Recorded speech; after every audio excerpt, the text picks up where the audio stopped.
Hello everyone, this is Jotto and welcome back to the Mage section of the Grand Tournament. Almost said the Grand Tournament, but no, it's just the Grand Tournament. Now, Mage has some of the funniest cards in the entire set, one of the worst cards in the set, and some pretty good ones as well. So, keeping that in mind, we'll start with the Spell Slinger. 3 mana, 3/4. Mage common, that seems to be the standard for 3-drops in classes at this point.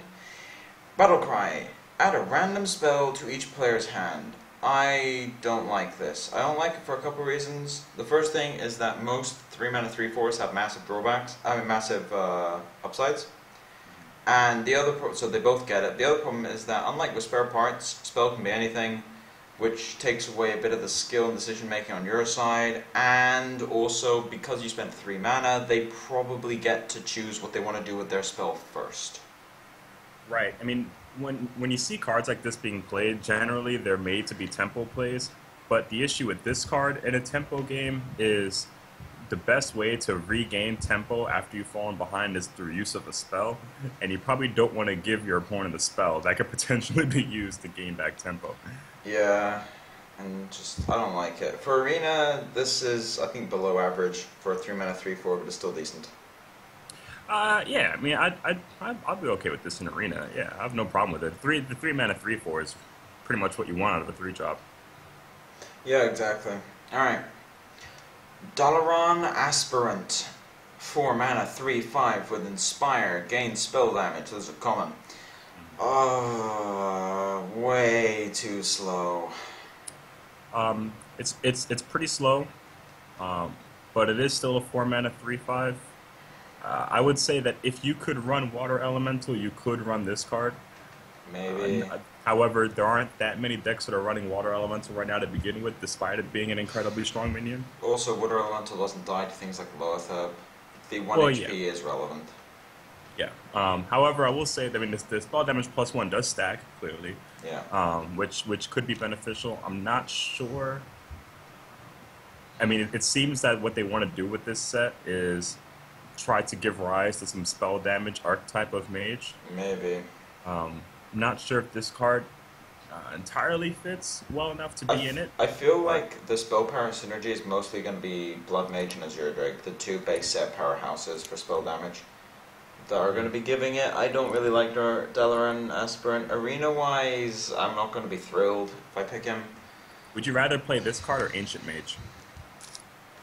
This card, because Ancient Mage requires other minions on the board. Yeah, it's not quite as slow, but either way, both cards are Both cards are a bit lackluster. Speaking of lackluster, Flame Lance, the 3rd common. 5 mana, mage spell, deal 8 damage to a minion. So, I heard you like overpriced fireballs with drawbacks. Yeah, like the 8 damage to a minion is a pretty significant drawback, because the difference between this and Fireball is a Holy Smite with the same amount of mana difference, right? And but one so can go to the face. Right, if you're going to combine those 2 cards into one card, it needs to have a slight drawback if you're going to keep the mana, if you're just going to simply add the 2 mana cost. But to a minion is a pretty significant drawback. Like, actually, it's an insane drawback. I mean, the thing is that it's so redundant, because it's like people saying, oh, you can kill Ragnaros, and like, yay, polymorph. Yeah, I'd almost prefer it if, like, the better way to institute a drawback on this card in order to make it more playable would to have it be something conditional, sort of like Kill Command is. If you have a spell damage, like, deal 5 damage, if you have a spell damage, deal 8. Yeah, so yeah, possibly something along those lines, and then something like that would make a spell damage archetype seem more threatening. Because they have an extra powerful burn spell. Right. But as a result, this is like the Ice Howl of class cards. Yeah. It's bad. Arena, it's powerful removal, but I will take a Fireball over this any day. Well, yeah, in Arena, mages have access to Fireballs and Polymorphs, which I'd rather have both of those over and Flame Strike at common. Right. So this card doesn't fit. Yeah. Fallen Hero, a card I do like from Mage, since it was 3 for nothing right now. Fallen Hero, 2 mana 3/2, rare, not bad stats there. Your hero power deals 1 extra damage. I actually really like this card. I think it's really, really good. In Arena, it's amazing, but I think it's really good because you can play it either on turn 4 and play like an SI7 agent, basically, or you can play it with Coldara Drake, which is crazy combo thing, but you can also play it on turn 2 and hero power on turn 3 to kill a spider tank. There's a tremendously fallacious argument that people come up with when they evaluate 2-drops is, well, what happens when you play this card on turn 8, if you draw it late game, for instance? And that argument can be used against almost any 2-drop that any class plays ever. It's not invalid because I think what you should be thinking about when you're using that argument isn't about how it relates to other cards, but how it relates to other 2-drops on turn 8. Because you got to think like things like Zombie Chow is sometimes atrocious late game, but it's better than most 1-drops late game. Yes.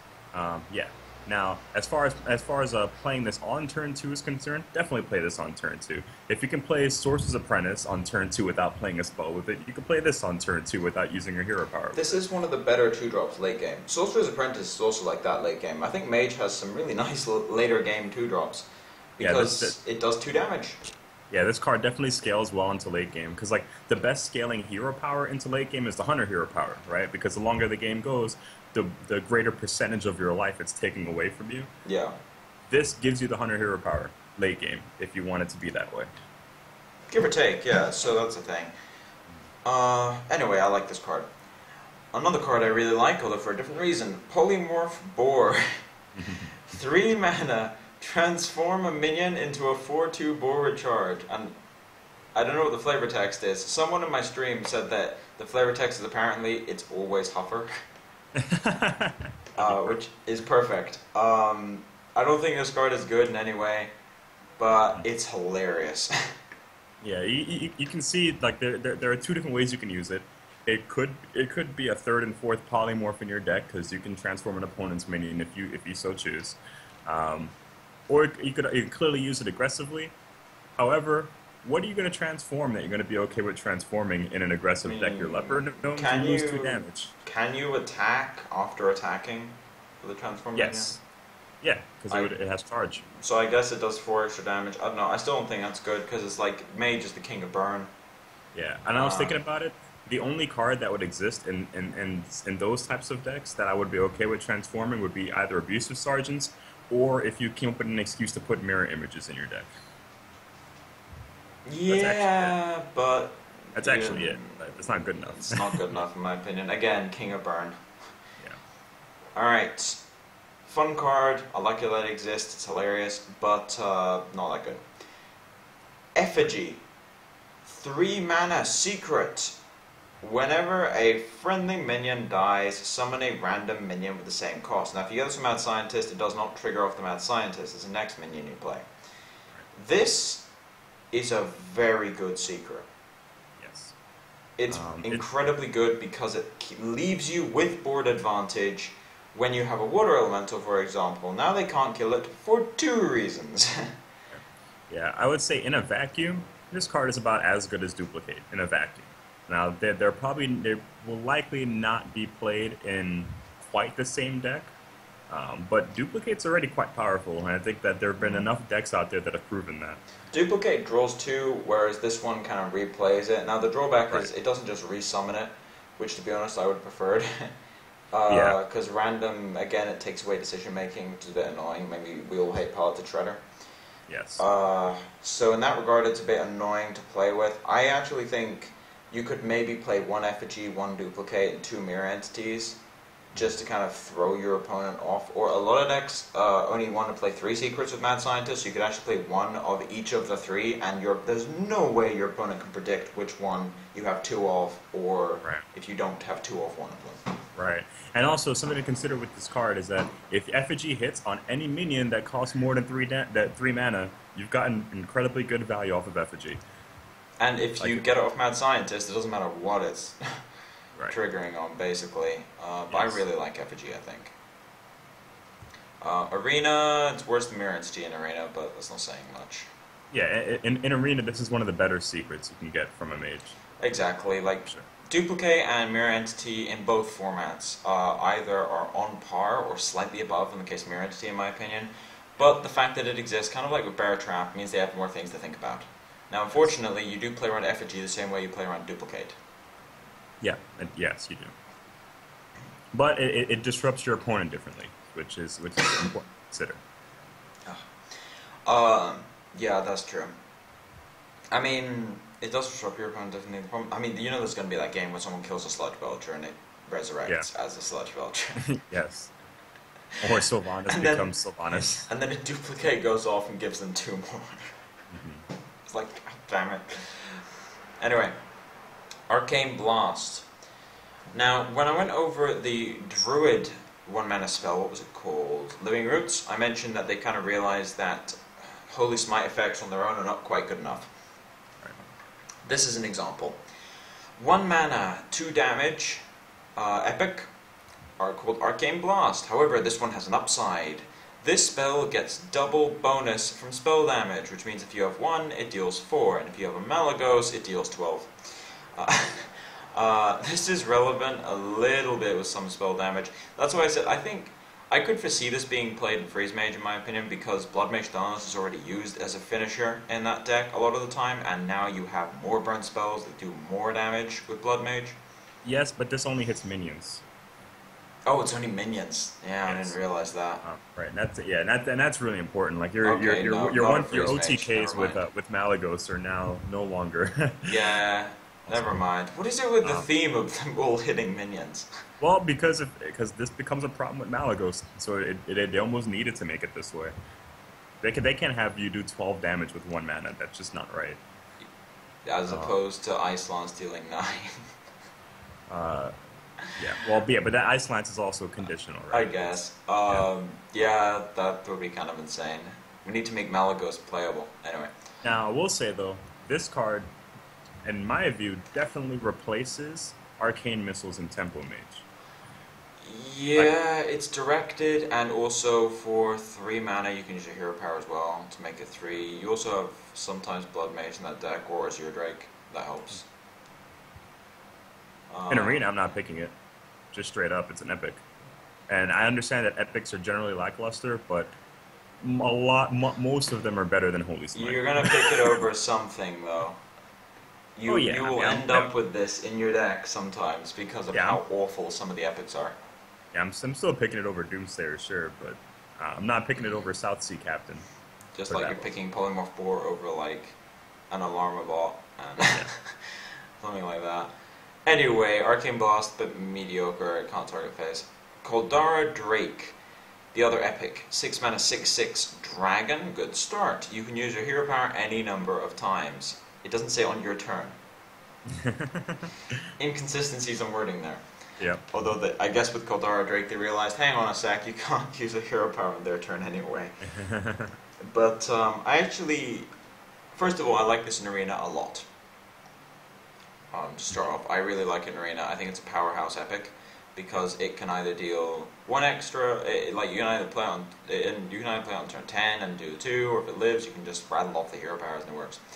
But as far as constructed goes, I know we showed that was on the videos like, oh look the combos, but I'm not really hyped about this.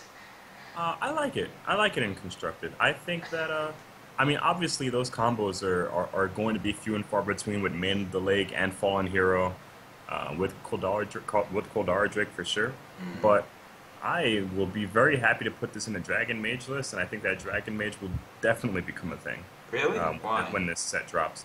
I think that I think that Dragon Mage was close. It was just not good enough compared to the other types of mages that you could have been running. I've never seen a Dragon Mage, so you have to enlighten me here.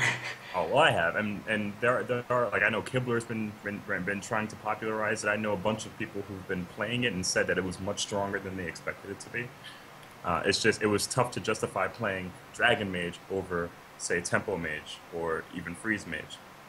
But now, now we have Twilight Guardian coming out. Now Dragon Mages don't have to don't have to struggle with, do I run Twilight Drake, right? I Um, guess you have 4 extra dragons now in your deck that are yeah. playably good. So that is a bonus. Yeah, and Uh, I think that Koldara Drake definitely fits. They may not go so far as to put in Maiden of the Lake. They might still put in Fallen Hero simply because, but they I might think not put it in Fallen a. Hero is a 2-drop of choice now over Sorcerer's Apprentice in the majority of decks. Not Tempo, because Tempo uses Sorceress a lot, but most Mage decks running Sorceress just run it as a 2-drop that sometimes gets some value. And every Mage deck that tries to use Inspire will hands down use Koldara Drake because there's no reason not to, right? This Um, is true. but Uh, but again, it still remains to be seen how good Inspire is going to be. yeah, we'll have to see. I don't know. I haven't seen any Dragon Mage though, so I can't really comment. But yeah, I didn't think about This is dragons like really. they're like on the cusp. That's what the thing Okay, is. we'll They're have to close. see. We'll have to see. I think there is definitely some dragon decks that might come out of this set, ironically, compared to BRM, which was supposed to be Right. the dragon set. Right. So yeah. But anyway, on to the legendary Ronin. 8 mana, 7/7 fails BGH test. Legendary. Death Rattle. Add 3 copies of Arcane Missiles to your hand. Arena Bomb as usual when it comes to these big ones. As far as constructed goes, it gets BGH and then you get to play 3 missiles. The problem is that's 11 mana for 3. Yeah. Which hurts. Would you consider playing this in Freeze Mage? The problem with playing this in Freeze Mage is that you play it, they BGH it, sure. But Because the BGH does not bother you with Freeze Mage at all. the Like, at problem all. is you have to have an ice block set up beforehand, and you have to make sure they're not going to kill you if you don't freeze the board. Because Alexstrasza turns often work because you have an ice block up, you play Alexstrasza, and they can't kill you, and then you kill them. Yeah, but you can't possibly underestimate the sheer amount of times you're gonna have an ice block up on turn 8. No, I wasn't talking about that. I'm like, Right. can you really, with Alexstrasza as well, you're going to have some issues if they're playing aggressively, you play it on turn 8, they pop your ice block, and you're like, oh, now what do Well, I do? yes, but I find that decks that run BGH, the only ones that are so aggressive that this card being BGH is going to be a problem for you are going to be Druid and obviously Control Warrior, which you're losing anyway. Um, Outside of that, other decks that are running BGH, yeah, they'll BGH this. You get the Arcane Missiles, but then you're still gonna Actually, be okay. the other issue I have is that Arcane Missiles, as far as Freeze Mage are concerned, is not straight burn. Because they'll probably have a bunch of minions on the board. And on top of Yes. that, it works with Antonidas, but in my experience, Freeze Mage, most of Has the no time, issue getting spells from Antonidas. most of the time, they don't have any issues getting spells, but Antonidas is like a secondary win condition that comes up every like 5th game. In my experience, it's mostly Alexstrasza Burn doing the job there. Antonidas is Yeah, a backup more than yeah, a primary I'm not. win condition. I'm also not quite convinced. I think that this would fit in more with archetypes of a control mage, but that same control mage would probably start running Antonidas. That being said, probably not going to use it. Like Mech Mage doesn't need it because they already have spare parts. Tempo Mage that runs Obviously. Antonidas, they already have a bunch of spells. I think. I don't know. It's just the problem is you're adding BGH target into your deck, and yes, it gives you Arcane Missiles, but it also costs 8, which is 1 more than Boom. It could be a Rag, for instance, and you have to play the Arcane Missiles, Yeah, which are not reliable in the first place. So I'm not impressed. yeah, it's probably not going to see play. It's probably even worse than Prophet Velen, to be completely honest. In the right deck, Prophet Velen is at least kind of terrifying if they get the right Yeah, draw. yeah. And I I can't. have I taken honestly, I've taken 14 from a Velen in one turn before. yeah, and I honestly can't envision a scenario where, because like it's a death rattle, it's not a battle cry, which definitely changes Yeah. things At quite a bit. first, I thought it was Battlecry, and I'm like, oh, that's cool. You get to play 2 immediately. But no, you don't, and that's Death Rattle in general is way weaker than Battlecry. Yeah, but it's Um, good in arena. It's a the big 7/7. legendary, yeah. Yeah. Um, anyway, that about does it for the Mage overview. The next video will be Paladin, where we've got some interesting stuff coming up in there. Hopefully a few more constructed playables than Mage, which was like 2. But anyway, thank you all for watching, and we will see you guys in the Paladin overview.